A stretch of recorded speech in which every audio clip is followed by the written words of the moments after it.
Hi there, friends. Erika here with Working Smarts.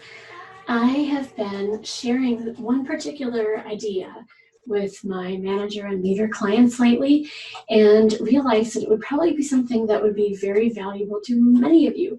So I'm going to share it with you right now. It's simple, but really changes the way that you think about problems and challenges in your work unit and beyond in your workplace.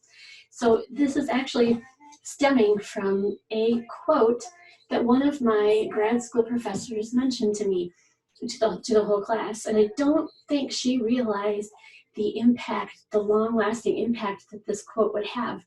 But boy, has this guided a lot of my work. And as I said, helped me to share it with so many others who have found it useful. So here's what it is.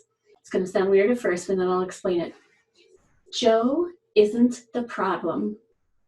The system is the problem. Here's what that means. When we are noticing things in our workplaces, dynamics in our workplaces, or behaviors that we don't like, we find them displeasing, we find them problematic, we find them disruptive, or simply annoying, we as humans, our natural instinct is to identify the source, identify the person who is the source of this bubbling up of some sort of conflict or bad behavior, problematic behavior. And that's what we do because as humans, our brains want to isolate the problem and then fix the problem, right? Eliminate the danger or the thing that could be a threat to us or to the unit. That's what we do. However, that is often the wrong approach, that not in the right sequence. Usually, and I really mean most of the time, that it's not actually the person that they're pegging as the problem or that they're pointing to as the source of the problem in the group. It's the system, that there is a system or a process or a facet of the culture of the group that is allowing these behaviors to emerge and that locks them in. And every time there is a behavior that's allowed to emerge and then stay in the culture, it self-perpetuates that culture. It strengthens that culture. So I'll give you an example. Just recently, I worked with an executive in a workplace, and he was really frustrated with a couple of particular employees who seemed to roll into work when they feel like rolling into work and leave work when they feel like leaving work. They're also very loose about their break times and about their lunch times. And my client's perspective was that they're not serious about their work ethic and that their looseness about their schedule probably has some spillover impact onto others in the group who will now think that that behavior is okay, or even that's the norm. So the instinct of my client in this case was to go to the particular people who are the abusing this time expectation the most, okay? So they have the worst behavior. And his question to me was, what should I say to them? How much of an ultimatum should I be giving them? Should they have a week to clean up their act, or should I give them 3 weeks or 4 weeks? How threatening should I be? Should I put this on their performance review? So you see, all the questions were about what behavior to take or what approach to take with these particular people that would basically punish or dissolve the behavior that we don't want. So here's what I said that kind of floored him at the time, but then later made sense. I said, what makes them think that it's okay to roll in and roll out whenever they want to, provided they get their work done? And he thought about that and realized that there wasn't anything in place, informally or formally, that ever said that that wasn't okay. Okay, so I did my due diligence. I looked for training manuals. I looked for new employee orientation wording. I found out what is usually said by coworkers to new employees about the way things are around here. And guess what?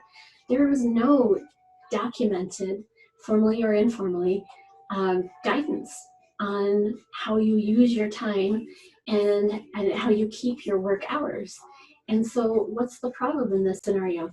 It's that there is no system, or there is a system, but it's not it doesn't contain some of the ingredients that it needs to contain. So rather than have this client that I gave you in the example go to these offenders and smash this behavior, curtail it because they're being belligerent or they're being careless in the client's mind, I had him back up and look at all the places where we should be instituting some simple clarity about guidelines of how we spend our time and where there can be looseness and where there isn't looseness. And including what happens when people abuse these guidelines, what will happen, and who is to follow up on that and hold people accountable. So once we put those expectations into place and worded them, now the next step will be for my leader client to roll those out to people. So he needs to communicate them in a number of different ways, one of which will be a staff meeting. And the tone of the staff meeting won't be, you all are holding hours that are not okay, you're being loose, you're being lax, or your work ethic isn't up to par. It's not going to have that tone. It's going to be more like, I realize that there aren't clear expectations set in our culture right now. And so I do have some feelings and beliefs about our about expectations and our performance bar for what good behavior and work ethic looks like in this office. And so since I haven't been clear in those, I want to now share those with you and tell you what my expectations are so that you know. And then you'll know if you're doing something that probably is going to result in a conversation or a check-in about that. So long story short, the moral of the story is when you find yourself honing in on a person or a particular behavior and wanting to squash out that behavior out of the person or out of your group, hang on, because you could do more harm than good if you don't first back up.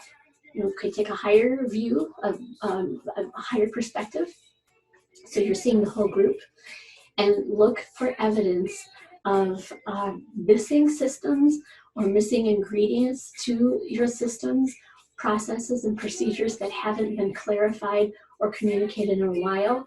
And that's where you start, right? Give them the benefit of the doubt, the staff, and lay those expectations out clearly first. And then and only then is it really fair and respectful to go back and hold individuals accountable for violating your expectations. Okay, I hope that makes sense, and it's applicable in a lot of different problem kinds of situations at work. Thanks.